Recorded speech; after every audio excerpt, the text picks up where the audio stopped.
first mention of the Nephilim in the Bible, it's in Genesis 6, and it says the Nephilim were in the earth in those days when they procreated with the daughters of men.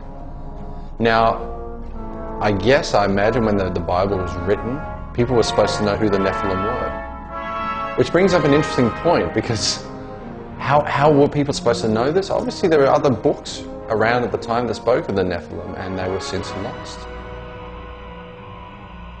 It's not really specific in the Bible exactly who the hell the Nephilim were, but they were basically beings who were not human, who came from another planet or another dimension, and that's really the idea behind them.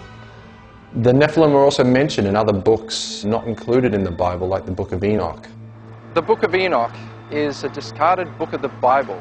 He was a guy who lived before Noah, and he wrote a book or a series of books about his adventures before the flood. And it has a very interesting history.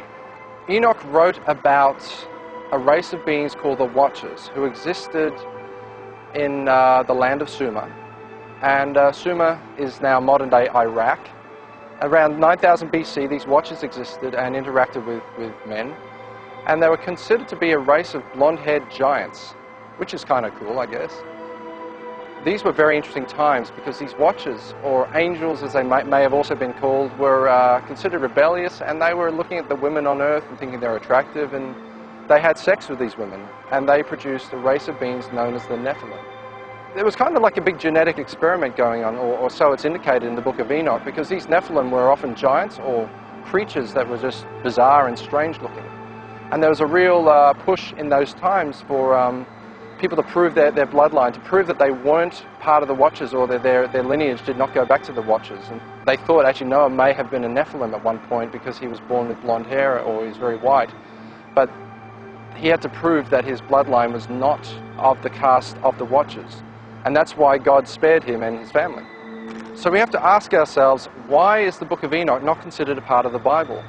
In Jesus' times, it was considered part of the religious text of the day. Jesus even quoted from the Book of Enoch, and I think pretty much everyone in ancient times considered the Book of Enoch to be a religious and holy document. So many copies of the Book of Enoch were sent to Ethiopia, and they were rediscovered, I think, in the 1770s. Modern man took it and translated it, and there's been many versions of it that exist. And they compared the modern translation they have to fragments they found in 300 BC and found it to be pretty much identical. So whichever way you look at it, if you believe it's the Word of God or not, that's beside the point. It's an interesting historical document, and it tells some pretty spooky stuff. A lot of stuff, I think, has been cut out of the Bible, which maybe should have been kept in. I think Moses probably considered it, the Book of Enoch, the Word of God, because as I said, he even mentioned the Nephilim himself in Genesis. So it was considered common knowledge that the Nephilim existed, at least when the Bible was written, or the book of Genesis was written. So he's obviously referring to something very specific.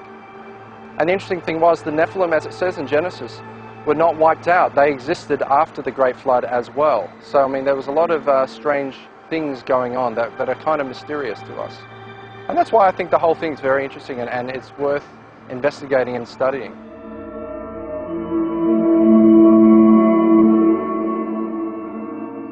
Now, the Council of Nicaea, in 325 AD, the Emperor Constantine decided to put an end to all the warring factions of the Christians, because all the different Christians around the place were running off in different tangents and different ideas, kind of like a lot of them do today. There were some Christians who believed there was reincarnation. There were some Christians who believed that Jesus was a man. Some Christians believed Jesus was God. And he decided to unite all of the faiths and all of the books of the Bible into one New Testament. At that time, the Council of Nicaea took a lot of the books and rejected a lot of the books, things like the Gospel of Judas, the Gospel of Thomas, and other, I guess, historical works, and they were kind of discarded and thrown away. And many of these books were lost for a long time until the Dead Sea Scrolls were discovered. The Dead Sea Scrolls were basically a collection of books that were put aside by the Essenes. And it's interesting to note that a lot of the Gospels that were banned were Gospels that spoke about angels and Nephilim and Watchers and similar sort of beings. So there's almost been a bit of a cover-up in history over the nature of who these beings were. Like the Gospel of Judas is a very interesting book. It speaks that Judas was on the inside track of knowledge, and he and Jesus had a special understanding, and they spoke heavily about angels or watchers or the hierarchy of angels in heaven and kind of how they interacted with man on earth. So there's more to this Nephilim story than, I guess, the first few words in Genesis. There really is an interesting history about it, and when you look into the historical fragments we have, I think there's some wisdom to be gained. Unfortunately, a terrible thing happened when the Library of Alexandria burnt down in 300 AD, or approximately around.